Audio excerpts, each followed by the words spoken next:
Лакомото глувче и првата прошетка на шекерното дете. Еве што станало, кога сладкарот Марко истрчал од дуќанот да ги викне соседите, во едно дупченце на дрвениот под светнале две зелени звездички. Тоа не биле звездички, туку весели очиња на дуќанското глувче. Полека се прикраднувало глувчето во темницата и се качило на масата. Се исправило на задните нозе, хрцнало со белите запчиња. Гладно сум, зацивкало. Ми се јаде нешто сладко. Влечејќи го по себе долгото опавче, глувчето дошло до црвените петлиња и почнало да мудрува. Петленцава веќе не ми се сладки. Јади, а од едно крилце не можеш да изедеш повеќе за една ноќ. Потоа се свртало кон куќичките, созидани од мед, шеќер и суво грозје, а малку се налутило. Што мисли мајсторот? Јас се исто ли ќе вечерам? Куќички. Ене, од првата куќичка одамна ја изгрицка вратата, од втората го начнав зидот, од третата оджакот му го однесов како подарок на почитуваниот Стаор од соседниот винарски дуќан за неговиот 10-ти роден ден.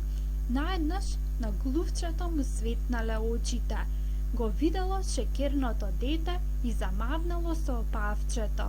Оп, рекло весело и се исправило на задните нозе. Еве нешто убаво, дете од шеќер. Сивото глувче со долго опавче и весели очиња почнало да трча околу детето и да испитува од каде да почне со вечерата. Сепак детето многу му се допаднало, затоа се заколнало во мустаќот на соседот Стаор дека ќе го начне само малце. Еве овде, од палецов на десната нога, си рекло глувчето и сладко замижало.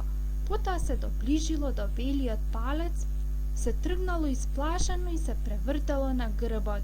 Палецот малку се помрднал, потоа ногата на шекерното дете предпазливо се повлекла назад. Глувчето се скочанило и останало да лежи на грб со сите 4 ноженца кон таванот. Не можело кутрото ни да писне, ни со опавче да мрдне, ни со окце да трепне. Му се чинело како да сонува. Шекерното дете оживувало, ги протрило крупните очи и се протегнало. И како глувчето да не е тука пред него, вешто скокнало од масата и излегло од дуќанот. Шекерното дете несигурно газало по старата калдрма на главната улица, наречена 301 дупка. Се му било чудно и ново, и се така да ги поздравувало неговите први чекори. Од зазелените огради му мафтале со белите гранчиња убавите брези. Румените карамфили ги врткале своите росни глави по него. Јаболката покриени со нежни цутови шумеле. Од сета таа убавина шекерното дете многу не забележало. Одело по кривиот сокак, се сопнувало на камењата, паѓало в дупки. Тогаш една звездичка, што или се сожалила на детето, или била љубопитна, се лизнала крај задреманиот месец и се спуштила над детето, како да изгреала зора. Темните стреи на куќите пламнале в злато, дупчестиот сокак станал порамен и повесел. Шекерното дете посигурно зачекорило, ги прерипувало дупките и ги заобиколувало камењата.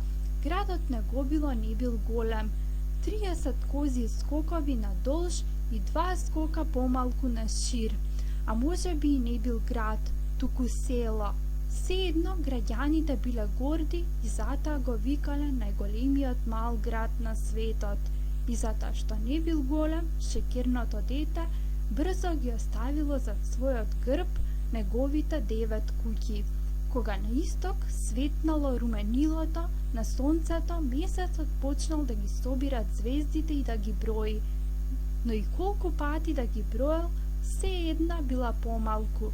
Сонцето веќе се лутало зад планината. Еј, брате, тргај ми се од патот. Време е да изгреам, а месецот тажно му одговорил на сонцето. Ке појдев дома, само ете, ми нема една звездичка. Сонцето пак се карало. Еве, сега, шепотал месецот и пак почнувал да брои, а изгубената звездичка дури тогаш забележала дека ноќта поминала и дека шекерното дете ке може да продолжи и без неа, и се вратила. Кога месецот и звездите отишле, изгреало сонцето. Неговата златна светлост паднала преку 9 куќи на неговило, ги разбудила зеленобрадите борови и ги пробило брзите реки до нивното сребрено дно, а шекерното дете одело и одело, не чувствувајќи замор.